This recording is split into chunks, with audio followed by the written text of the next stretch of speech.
द्रौपदी के पिता ने खुद अपनी ही बेटी के लिए क्यों मांगा था जीवन भर का कष्ट? महाभारत में द्रौपदी को पांचाली के नाम से भी जाना जाता है।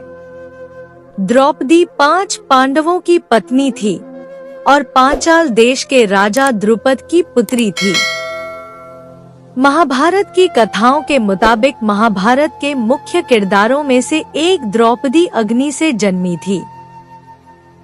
द्रौपदी महाभारत का एक ऐसी महिला किरदार है जिसकी दृढ़ता के आगे बड़े बड़े बलवान नतमस्तक हुए थे।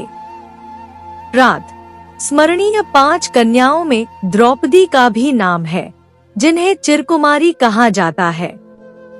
द्रौपदी को कृष्णेय, पांचाली, अग्निसुता, कृष्णेय जैसे कई नामों से भी जाना जाता है, लेकिन उनके जन्म के समय ही उनके पिता ने उनके लिए जीवन भर का कष्ट मांगा था।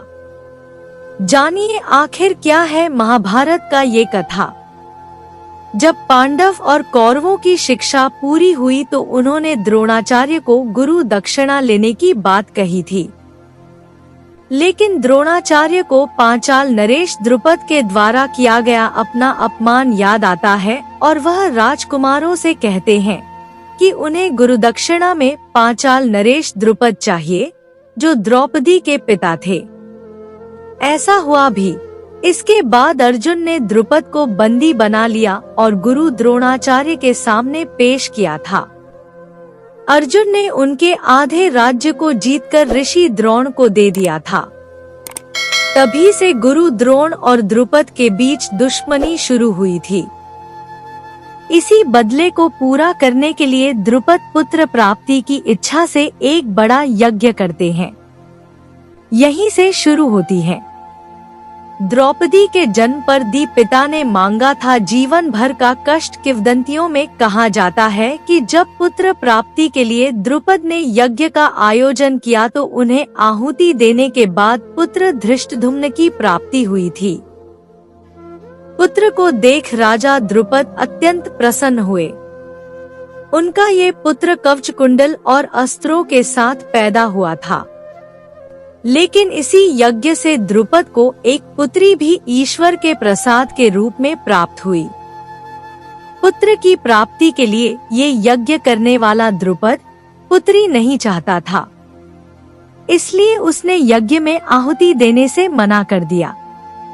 लेकिन देवताओं के हठ के कारण वह यज्ञ अधूरा छोड़कर वापस नहीं जा सका और पुत्री पाने के लिए उन्होंने आहुति दी, लेकिन हर आहुति में अपनी पुत्री के लिए अनेकों अनेक कष्ट मांग लिए।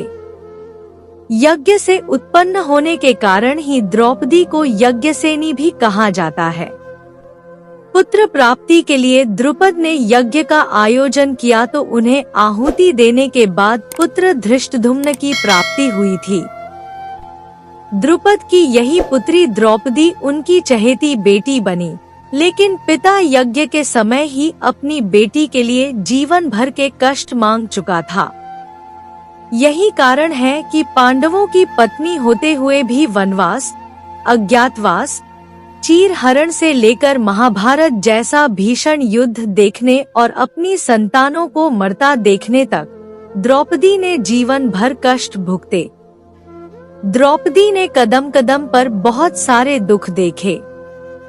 आशा करती हूँ यह कहानी आप लोगों को अच्छी लगी होगी। अच्छी लगे तो लाइक करें, अपने दोस्तों के साथ शेयर करें, मेरे चैनल को सब्सक्राइब करें और कमेंट में जय श्री कृष्णा अवश्य लिखें। कहानी सुनने के लिए बहुत बहुत धन्यवाद। मिलती हूँ एक और अच्छी कहानी के साथ।